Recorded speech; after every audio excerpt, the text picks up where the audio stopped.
The Conjuring. True story, hey. You ever watch The Conjuring? And wondered just how much of it was real? Behind the Hollywood scares, there's a terrifying true story. One that investigators Ed and Lorraine Warren believe to be one of the most disturbing hauntings they ever faced. This is a real case that inspired The Conjuring. It began in 1971 when Roger and Caroline Perrone, along with their 5 daughters, moved into an old farmhouse in Harrisville, Rhode Island. At first, it seemed like the perfect place for a new life. Quiet, secluded, with more than 200 acres of land. But almost immediately, the family knew something was wrong. The strange events started small. Brooms went missing. Objects moved on their own. Carolyn would hear a faint scraping in the kitchen, only to find the broom leaning against a different wall.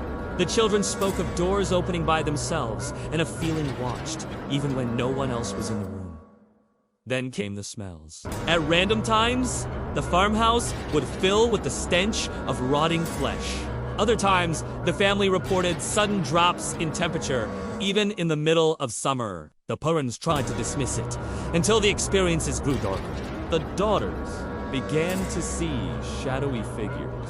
One claimed she was kissed on the forehead at night by something unseen. Another woke up to find an old woman standing by her bed, her head bent at an unnatural angle.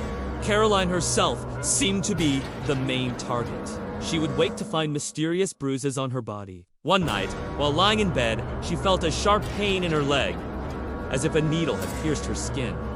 There was no explanation.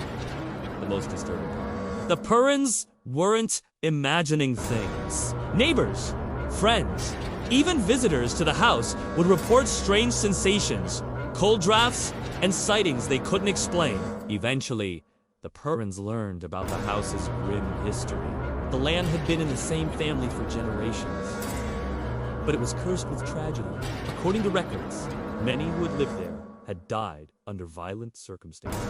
One woman in particular stood out: Bathsheba Sherman. Bathsheba had lived in the area in the 1800s and was rumored to be a witch. Local legend claims she sacrificed an infant to the devil and cursed anyone who tried to take her land.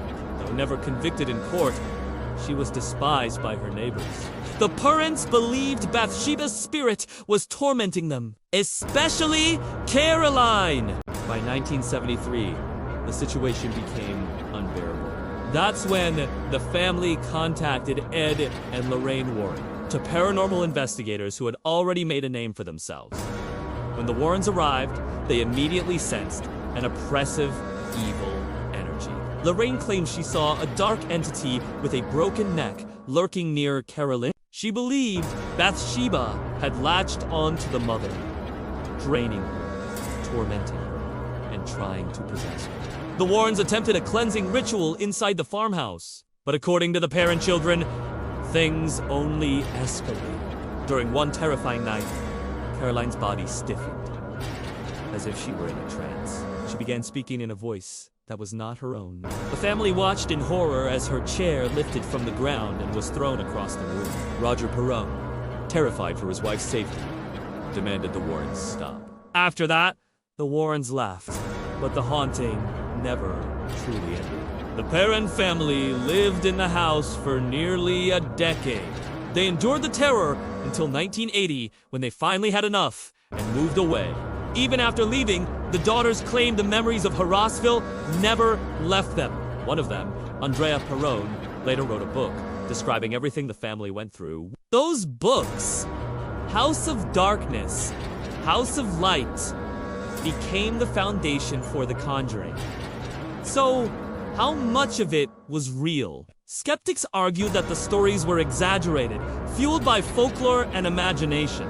Others believe the Perrons truly endured one of the most terrifying hauntings in American history. The house still stands today, and many visitors continue to report strange experiences. Whether you believe it or not, the story of the Perron family is a chilling reminder that sometimes the scariest movies are rooted in something disturbingly real. And if you ever find yourself alone in an old farmhouse, and you hear a broom scrape against the floor when nobody's there, remember the Perrons! And ask yourself, what would you do if it was happening to you?